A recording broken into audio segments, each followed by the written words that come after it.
JPSC परीक्षा का syllabus जब देखते हैं तो उसमें पर्यावरण एक ऐसा विषय है जिसे देखकर लगता है जैसे जानकारी का एक पूरा समंदर हो। बिल्कुल।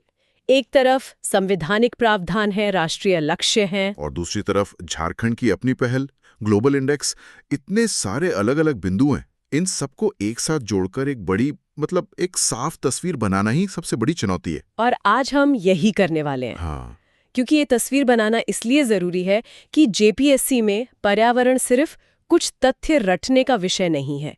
ये एक ऐसा टॉपिक है जहां आपकी समझ परखी जाती है, आपके विश्लेषण करने की क्षमता। हाँ, और आप राष्ट्रीय लक्ष्यों को राज्य के संदर्भ में कैसे देखते हैं, ये काबिलियत भी। तो आज की हमारी चर्चा का मकसद है कि इन सभी डॉट्स को कनेक्ट किया जाए ताकि ये विषय बोझ न लगे, बल्कि स्कोर करने का एक जरिया बन जाए। बिल्कुल। तो चलिए शुरुआत करते हैं। सबसे पहले इस विषय की नींव को समझते हैं। अक्सर हम लोग सीधे एक्ट्स और डेटा पर कूद जाते हैं, लेकिन भारत में पर्यावरण संरक्षण की जड़ें तो कहीं ज्यादा गहरी हैं, है ना? एकदम सही। इसकी जड़ें हमारे संविधान में है और ये समझना बहुत जरूरी है कि पर्यावरण संरक्षण भारत में सिर्फ एक कानूनी मुद्दा नहीं है, ये एक संवैधानिक जनादेश है, अ कॉन्स्टिट्यूशनल मैंडेट। अच्छा। ज्यादातर लोगों को लगता है कि इसकी शुरुआत 1980s के दशक में हुई होगी, पर कहानी उससे भी पहले की है। आप 1976 के 42वें संविधान संशोधन की बात कर रही हैं? हाँ, लेकिन उसके पीछे की वजह भी जानना जरूरी है। 1972 में स्टॉकहोम में दुनिया की पहली बड़ी पर्यावरण कॉन्फ्रेंस हुई थी। जी। भारत ने उसमें बहुत सक्रियता से हिस्सा लिया था। तो 1976 का ये जो संशोधन है वो उसी वैश्विक चेतना का सीधा नतीजा था। ये दिखाता है कि भारत पर्यावरण को लेकर सिर्फ घरेलू नहीं बल्कि एक वैश्विक दृष्टिकोण रखता था। वो भी आज से लगभग 50 साल पहले। बिल्कुल। तो इस संशोधन ने संविधान में क्या ठोस बदलाव किए? इसने दो बहुत ही अहम अनुच्छेद जोड़े। पहला है अनुच्छेद 48A। 48A। ये राज्य के नीति निदेशक तत्वों मतलब directive principles of state policy का हिस्सा है। ये वो सिद्धांत हैं जो कानून बनाते समय सरकार के लिए एक गाइड बुक की तरह काम करते हैं। अच्छा, कि एक आदर्श राज्य को क्या करना चाहिए। हाँ, अनुच्छेद 48A कहता है कि राज्य पर्यावरण की रक्षा करेगा, उसमें सुधार करेगा और साथ ही वनों और वन्य जीवों की भी रक्षा करेगा। ये सीधे सीधे सरकार की जिम्मेदारी तय करता है। और दूसरा अनुच्छेद जो हम नागरिकों से जुड़ा है, वो है अनुच्छेद 51A जी, जो हमारे मौलिक कर्तव्यों मतलब फंडामेंटल ड्यूटीज का हिस्सा है। जी। ये कहता है कि हर नागरिक का ये कर्तव्य है कि वो वनों, झीलों, नदियों समेत हमारे प्राकृतिक पर्यावरण की रक्षा करे। तो देखिए, संविधान ने कितने खूबसूरती से ये जिम्मेदारी सरकार और नागरिकों दोनों के बीच बांटती है। हाँ, और प्रीलिम्स में अक्सर स्टेटमेंट बेस्ड सवालों में इन्हीं दोनों को आपस में बदलकर पूछ लिया जाता है। तो ये तो हुई नींव की बात। अब इस नींव पर जो आज की इमारत खड़ी है, मतलब जो ताजा आंकड़े और लक्ष्य हैं, उन पर आते हैं। यहाँ बहुत सारे नंबर्स हैं जो कंफ्यूज करते हैं। हमें सब कुछ याद नहीं करना है, पैटर्न समझना है। सबसे पहले वन स्थिति रिपोर्ट ISFR को देखते हैं। अनुमानित आंकड़ों के हिसाब से भारत का कुल वन और वृक्ष आच्छादन अब लगभग 24.8% के करीब पहुंच रहा है। लेकिन जेपीएससी के लिए तो झारखंड का आंकड़ा ज्यादा जरूरी होगा। हाँ बिल्कुल, झारखंड का वन क्षेत्र राज्य के कुल भौगोलिक क्षेत्रफल का लगभग 29.76% है। 29.76%? ये नंबर तो सीधे सीधे पूछा जा सकता है। बिल्कुल, और इस नंबर के पीछे की कहानी भी दिलचस्प है।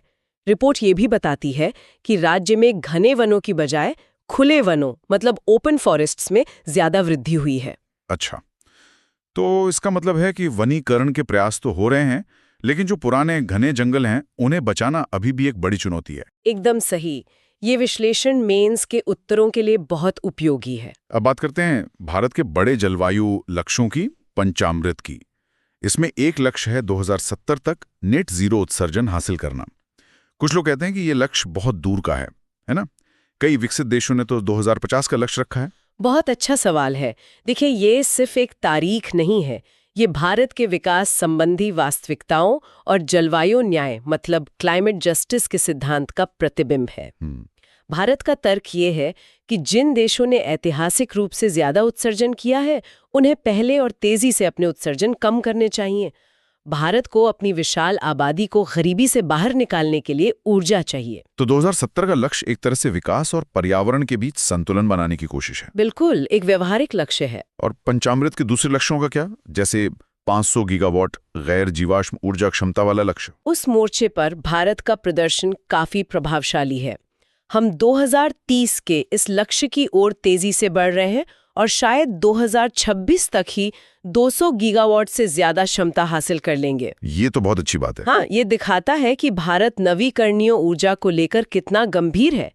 तो जेपीसीबी के लिए 2 सबसे जरूरी चीजें जो याद रखनी है वो है झारखंड का 1%, 29.76% और नेट जीरो का साल 2070। ठीक है, तो राष्ट्रीय स्तर पर हमारे पास एक संवैधानिक आधार और बड़े लक्ष्य हैं, लेकिन ये जमीन पर कैसे उतरते हैं, खासकर झारखंड जैसे राज्य में जहां पर्यावरण, उद्योग और लोगों की आजीविका का टकराव सबसे ज्यादा दिखता है? अब हम मुद्दे के सबसे अहम हिस्से पर आ रहे हैं।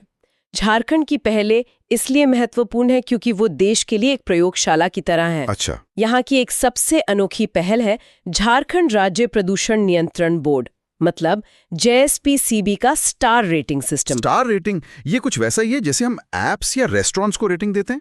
बिल्कुल, ये सिस्टम उद्योगों को उनके वायु प्रदूषण नियंत्रण के आधार पर 1 से 5 स्टार की रेटिंग देता है। 5 स्टार का मतलब है सबसे बेहतर प्रदर्शन। और इसका फायदा क्या है? ये सिर्फ एक रिपोर्ट कार्ड नहीं है, ये जानकारी सार्वजनिक की जाती है। इससे स्थानीय समुदाय और निवेशकों को पता चलता है कि कौन सा उद्योग पर्यावरण के प्रति कितना जिम्मेदार है। तो एक तरह का सामाजिक दबाव बनता है। ये तो गवर्नेंस का एक बहुत ही स्मार्ट तरीका है। और मैंने जस्ट ट्रांजिशन के बारे में भी सुना है, ये क्या है? ये झारखंड की शायद सबसे दूरदर्शी पहल है।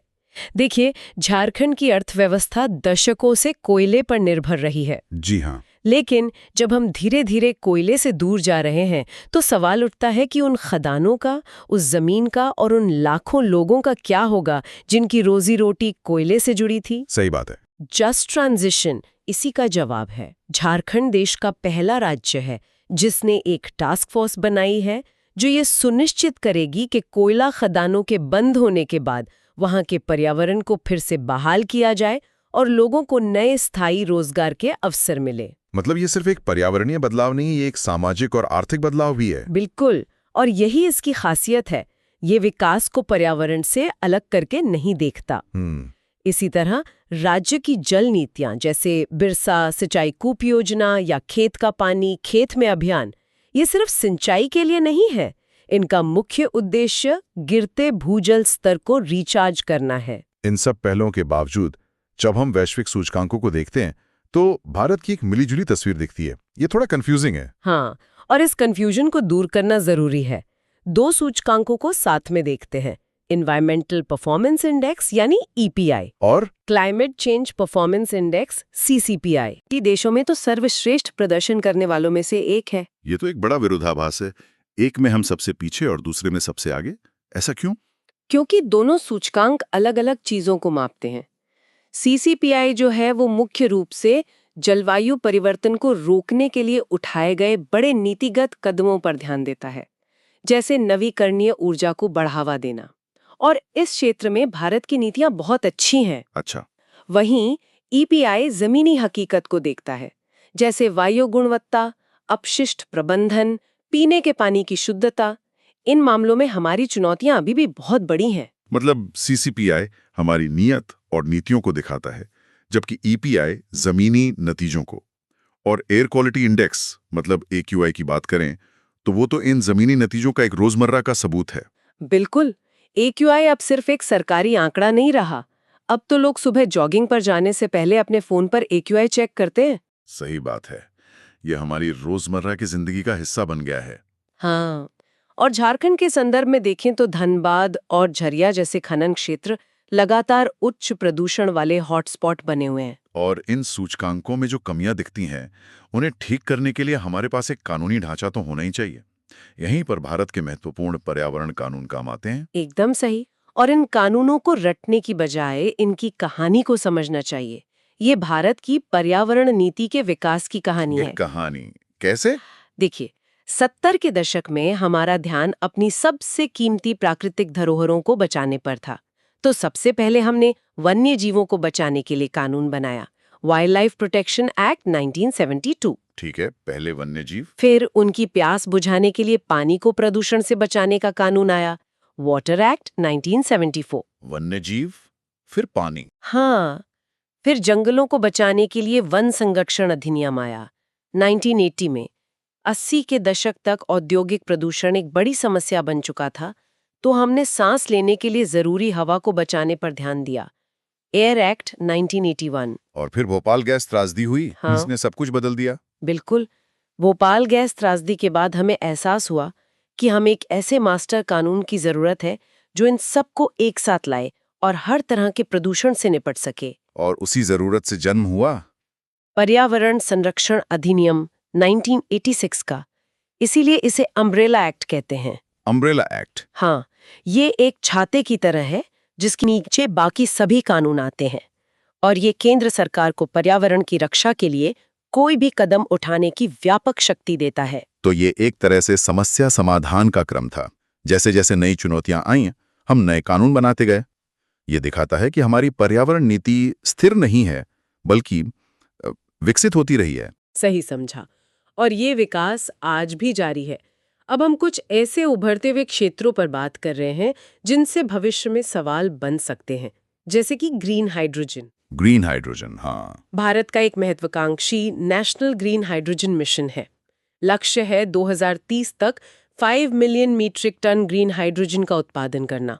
और ये सिर्फ कागजों पर नहीं है। जमशेदपुर में टाटा स्टील जैसी कंपनियां हाइड्रोजन का इस्तेमाल करके स्टील बनाने के पायलट प्रोजेक्ट्स पर काम कर रही हैं। इसका मतलब है कि झारखंड भविष्य के इस ईंधन की क्रांति में भी एक महत्वपूर्ण भूमिका निभा सकता है।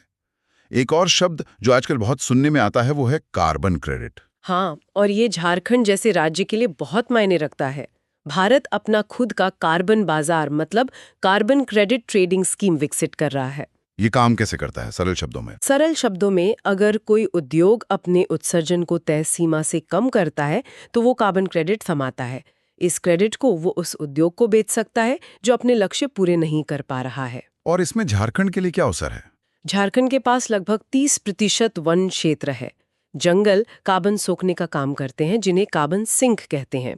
इस नए बाजार में झारखंड अपने जंगलों के जरिए कार्बन क्रेडिट कमा सकता है और उन्हें बेचकर राजस्व उत्पन्न कर सकता है। वाह, ये तो पर्यावरण संरक्षण को सीधे सीधे राज्य की अर्थव्यवस्था से जोड़ने का एक शक्तिशाली तरीका है। बिल्कुल। तो हमने संविधान से शुरू करके डेटा, राज्य की पहल, वैश्विक सूचकांकों और भविष्य की तकनीकों तक एक लंबी यात्रा तय की है।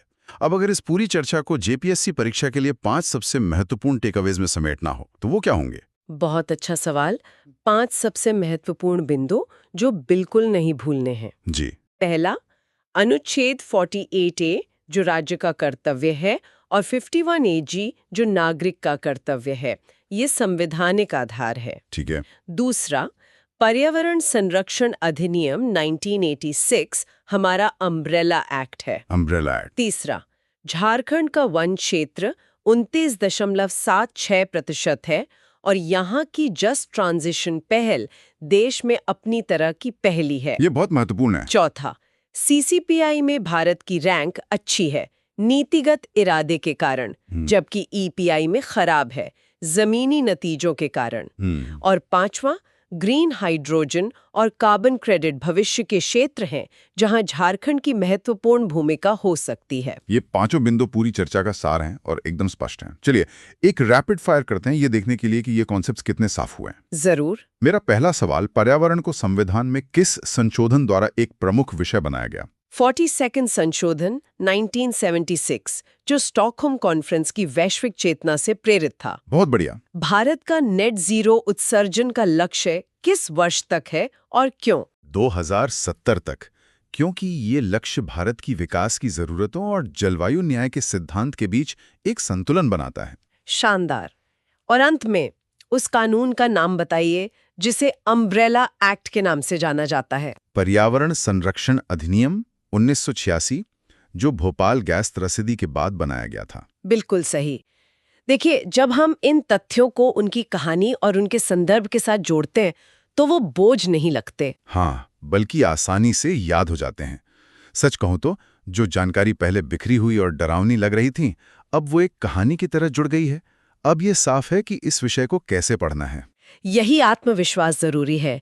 याद रखिए, पर्यावरण संरक्षण सिर्फ परीक्षा का एक विषय नहीं है, ये हमारे भविष्य की जिम्मेदारी भी है।